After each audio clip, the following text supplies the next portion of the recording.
ada beberapa titipan dalam hidup yang harus kita sadari. Yang pertama, hidup itu sendiri titipan kan. Maka bagaimana sikap kita begitu kita sadar bahwa hidup ini titipan? Ya kita jangan mencintai berlebihan. Agar tadi ya, ketika waktunya kita berpisah dengan dunia ini, sakaratul mautnya itu mudah. Ya latihannya banyak. Ya. Di antara latihannya itu sedekah batas getar atas. Ya alumni PPA udah tahu ya. Melepaskan apa yang paling kita cintai untuk kita berikan kepada umat. Oh, itu tuh latihan tuh.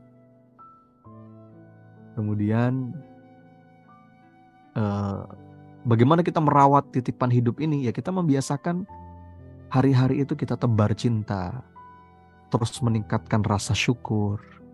Hidupnya itu betul-betul didrive oleh rasa cinta, bukan kebencian, bukan keluh kesah. Itu bagian dari merawat hidup yang dititipin sama Allah. Kemudian waktu juga titipan kan. Jadi bagaimana sikap kita terhadap titipan waktu ini? Kita betul-betul nggak perlu terlalu dalam menyesali yang masa lalu, jangan terlalu dalam mengkhawatirkan masa depan, tapi jaga yang hari ini, saat ini, kini. Kita pastikan produktif dalam kebaikan. Ya. Apalagi ilmu juga titipan. Kita ini bodoh kecuali Allah ngasih kita petunjuk. Jadi sikap kita gimana? Ya jangan merendahkan orang lain dengan ilmu yang kita punya. Jangan menuhankan ilmu juga. Kita harus terus belajar, tapi belajar itu untuk diajarkan, untuk ditebarkan manfaat, bukan untuk memuaskan ego intelektual gitu loh. Ya.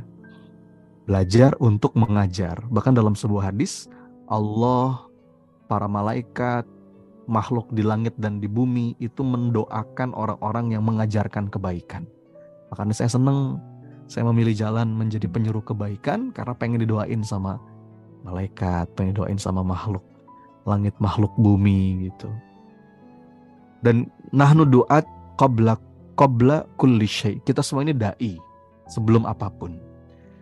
Jadi sekecil apapun ilmu yang kita punya, sebarkan, ajarkan orang lain. Ya. Kemudian apalagi titipan keluarga. Keluarga titipan. Maka ambil tanggung jawab. Jangan menyerahkan secara total pendidikan keluarga kepada orang lain. Kita punya anak, mentang-mentang kita udah bayar, ya kita serahkan sepenuhnya ke sekolah.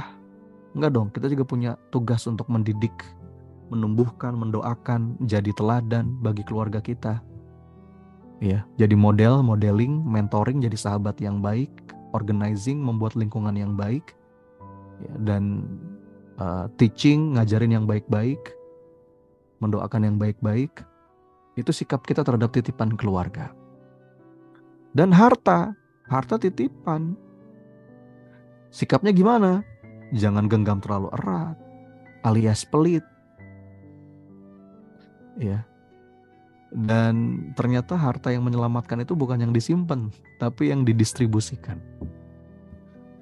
Ya. Makanya kurban itu latihan melepas kemelekatan. Yuk kita niatin kurban ya.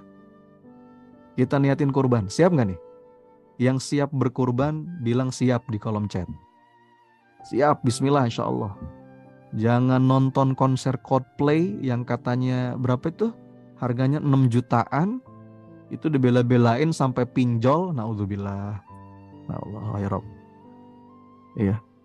Bentuk ngutang yang paling parah itu ngutang untuk hal-hal yang gak penting. Ya. Belasan juta. Tapi kurban enggak. Sudahlah itu mah. Masa depan suram.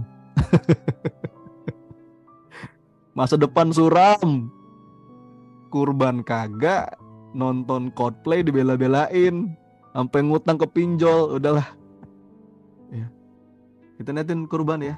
Bismillah ya.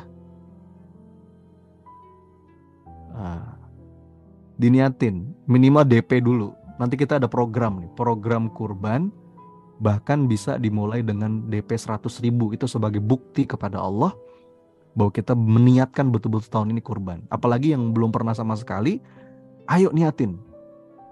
Ya, DP 100.000. Siap nggak nih? Siap ya? Insya Allah. Nanti ada programnya. Kurban untuk anak-anak yatim, untuk para dai. Kita siapin programnya insya Allah bareng-bareng ya.